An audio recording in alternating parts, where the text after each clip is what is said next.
Bonjour, mon nom est Marc Belland.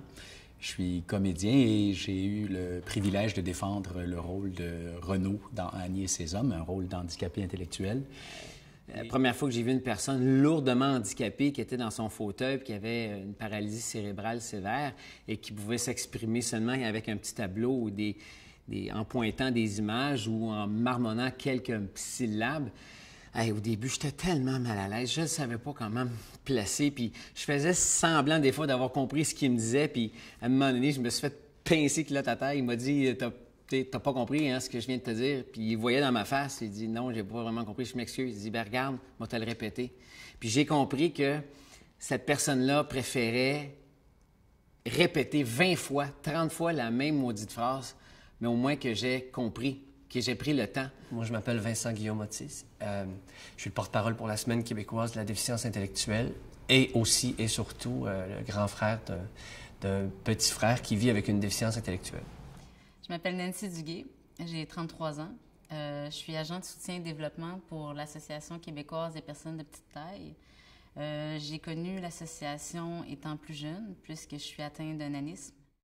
Mon nom est Mathieu Gratton, je suis humoriste, je suis papa d'un petit garçon de 10 ans qui a un trouble envahissant du développement et je m'implique depuis 4 ans maintenant en tant que parrain d'honneur de la Semaine québécoise des personnes handicapées. Mon nom est Isabelle Côté, je suis la directrice générale du théâtre aphasique. J'étais pas tout à fait à l'aise, je ne connaissais pas l'aphasie, je ne connaissais pas de personnes handicapées. J'avais peur de ne pas les comprendre, j'avais peur de ne pas être compris, j'avais beaucoup de réticence, donc j'y suis allée un peu de reculons et ça a été une expérience qui a changé ma vie, je suis jamais repartie. Luc Sené. Moi, mon premier contact avec une personne qui était handicapée, c'est mon oncle Bocco, Hamel des États-Unis. Il était venu à l'Expo 67, j'avais 8 ans. Puis, il y avait bien du monde à l'Expo 67 et c'était le seul qui se promenait, en tout cas que moi j'avais vu, qui était en fauteuil roulant. Puis je le trouvais bien chanceux. Ben, je me disais, tout le monde marche, moi y compris, puis mon oncle Bocco est en fauteuil roulant.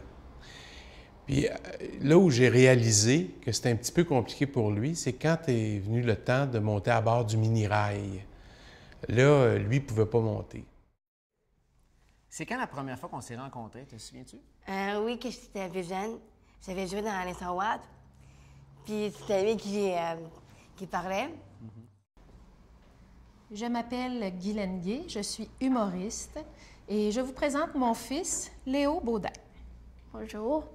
Et nous sommes ici parce que pour la 3e année cette année, j'aurai le grand plaisir de co-animer le spectacle Accessible. Et Léo est là aussi parce que pour nous parler de c'est quoi vivre avec un frère autiste, parce que mon autre fils, Clovis, qui a 8 ans, est autiste. C'est rare qu'on a l'occasion de parler de ce sujet-là. Et Renaud a bien sûr a eu une cote d'amour incroyable. Rosalie aussi. Donc, ça m'a permis aussi d'entendre beaucoup de témoignages de gens qui soit vivent avec des handicapés intellectuels ou ont travaillé en psychiatrie ou ont travaillé avec ces gens-là. Donc, c'était très touchant de pouvoir aussi ouvrir un peu là-dessus.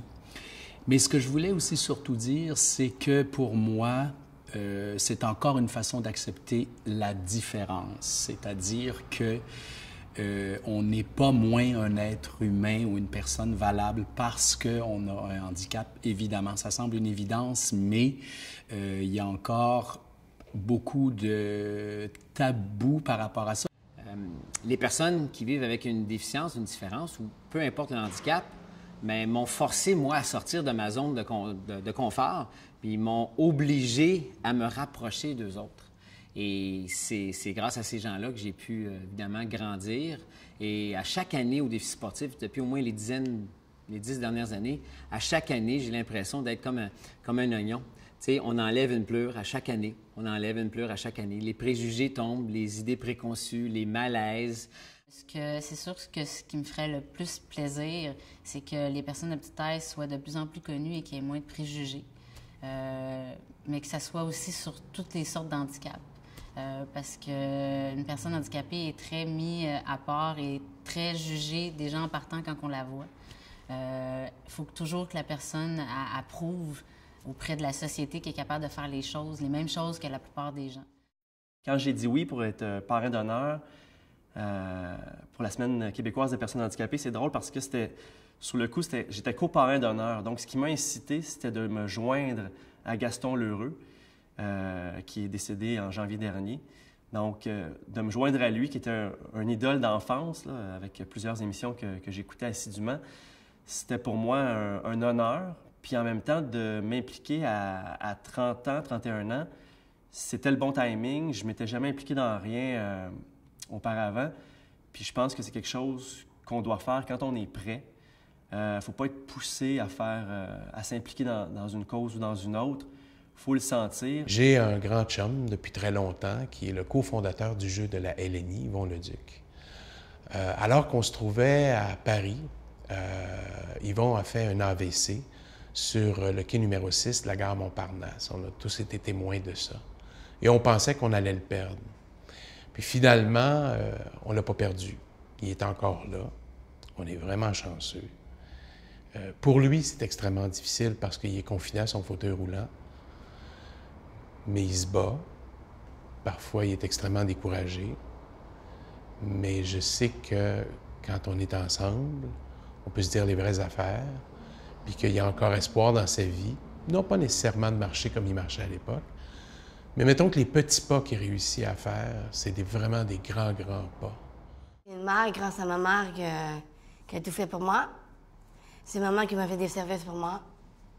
C'est maman qui fait tous les transports. Des fois maman m'en a quelqu'un les transports. Puis, pour moi, je me sens bien avec la gang.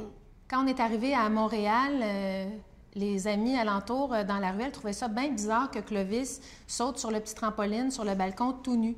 Donc, pour les sensibiliser à ça, pour leur dire un peu c'était quoi, on a fait un party cupcake et sensibilisation. Léo et moi, on a écrit des invitations. On a invité tous les enfants de la ruelle. Puis là, on crémait des petits gâteaux, puis on leur expliquait pourquoi Clovis était comme ça. Puis c'était étonnant de voir, alentour de la table, les amis disaient « Ah, moi, j'en connais un autiste. Moi, j'en ai un dans ma classe. » Donc, ça fait en sorte que les amis comprenaient que Clovis, c'est Clovis, mais que Léo, c'est Léo. C'est pas la même chose. Donc, Léo a pu se faire des amis comme tout le monde.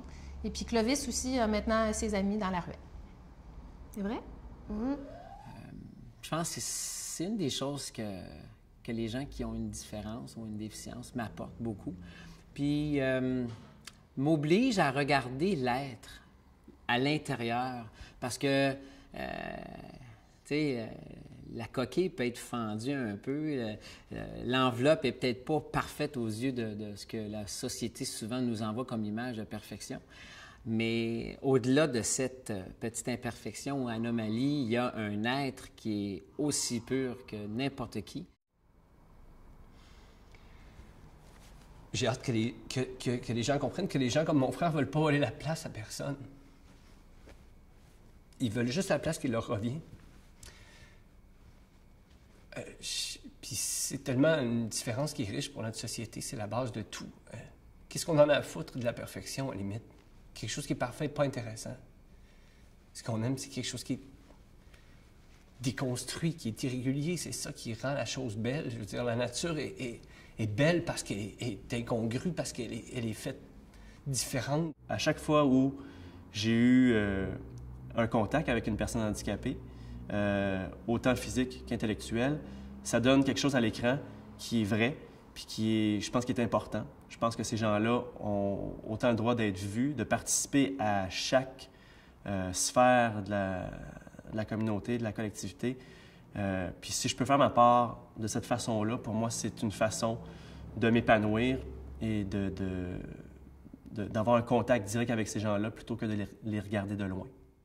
Ce qui est magnifique, c'est de voir à quel point, après un spectacle, les personnes sont fières d'eux, vont vers les gens, puis on peut facilement deviner que quelqu'un qui se fait juger difficilement dans la vie de tous les jours, qui se fait applaudir par 400 personnes le soir, qui a une ovation debout, un soir de spectacle devant 400 personnes, bien, le lendemain matin, quand elle s'en va au dépanneur, elle n'a pas la même... Elle se sent moins dévalorisée, c'est certain. Je ne sais pas c'est quoi, moi, être confiné par un handicap. j'en ai aucune idée de ce que c'est. Par contre, je sais que c'est crissement plus compliqué. Tout est plus compliqué. Alors, je veux juste dire, non pas à ceux qui sont confinés dans leur handicap, mais plutôt à ceux qui sont comme dits normaux, sachez que vous êtes extrêmement important pour ces gens-là. Puis pas dans un regard de pitié, pas dans une compassion à pu finir. Juste aimer ces gens-là pour ce qu'ils sont. Parce qu'ils sont juste différents de vous autres, parce qu'ils ne peuvent pas marcher, ils ne peuvent pas bouger, ils ne peuvent pas courir, ils ne peuvent pas lancer un ballon, mais ils peuvent aimer. Et ça, me semble, c'est la base dans la vie.